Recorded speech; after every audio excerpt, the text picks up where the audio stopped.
Good morning, everyone. Hello. Today is October the 1st, and it is early in the morning. I want to continue the story of A Christmas Carol. I had started that before. Thank you to those who are following along. Continuing, this story is on the YouTube channel, but I am also going to create another story called The History of England, or A Child's History of England, and it's by Charles Dickens. So, extremely interesting because this is about the English people and their origins.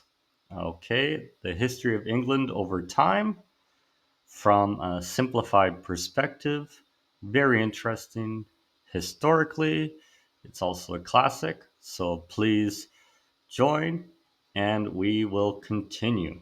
Okay, I will try to keep these videos shorter and also to make them more compact, include a summary, so concise, interesting, and something for us to do quick. Okay, a small, quick reading each day that will make you more thoughtful, creative, and a better thinker. Of course, if you read, you will be able to think more, develop that side. All right, so we saw that Scrooge was a business fellow and he had no friends. He was the only one at Marley's funeral. Marley was his partner. And let's continue on. Okay, so here we have nobody ever stopped him in the street to say with gladsome looks, "My dear Scrooge, how are you? When will you come to see me?" No beggars implored him to bestow a trifle. No children asked him what it was o'clock. No man or woman ever once in all his life inquired the way to such and such a place of Scrooge.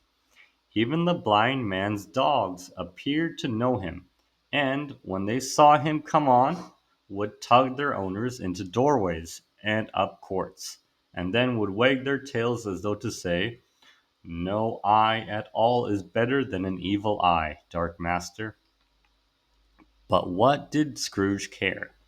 It was the very thing he liked, to edge his way along the crowded paths of life, warning all human sympathy to keep its distance, was what the knowing ones call nuts to Scrooge.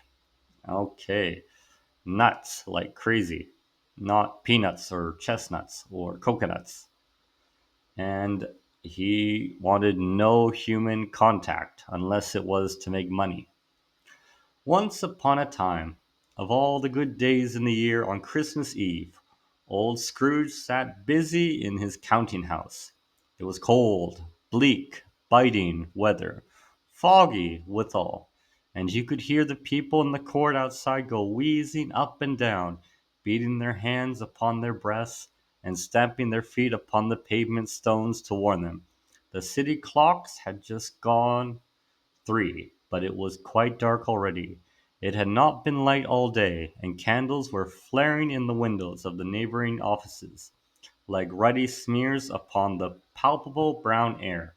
The fog came pouring in at every chink and keyhole, and was so dense without that although the court was of the narrowest, the houses opposite were mere phantoms. To see the dingy cloud come drooping down, obscuring everything, one might have thought that nature lived hard by, and was brewing on a large scale. The door of Scrooge's counting house was open, that he might keep his eye upon his clerk, who, in a dismal little cell beyond a sort of tank, was copying letters. Scrooge had a very small fire, but the clerk's fire was so very much smaller that it looked like one coal. But he couldn't replace it, for Scrooge kept the coal box in his own room, and so surely as the clerk came in with the shovel, the master predicted that it would be necessary for them to part. Wherefore, the clerk put on his white comforter and tried to warm himself at the candle, in which effort, not being a man of strong imagination, he failed.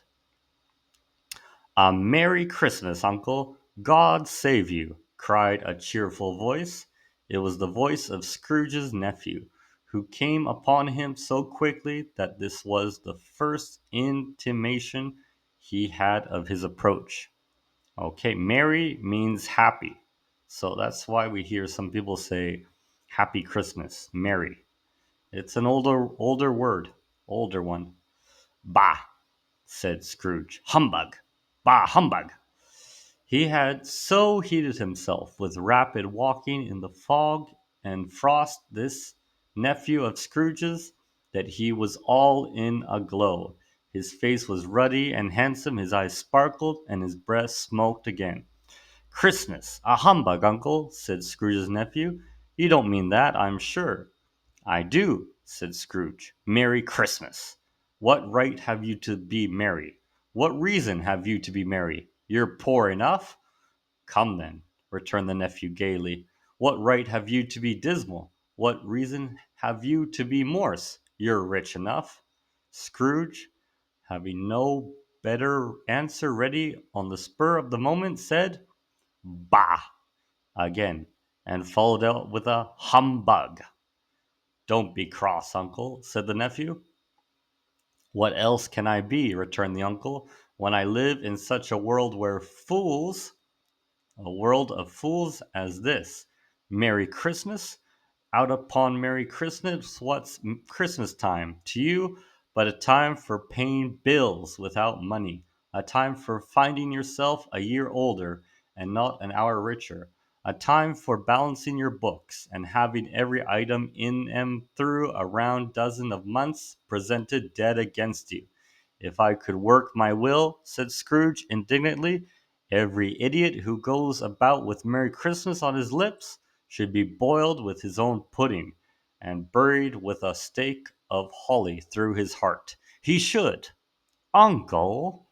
pleaded the nephew. "Nephew!" returned the uncle sternly. "Keep Christmas in your own way, and let me keep it in mine." Okay, so the nephew was pretty happy, cheerful, wishing Scrooge Merry Christmas, and Scrooge is having none of it. None of it. Leave me, leave it. Let me leave it alone.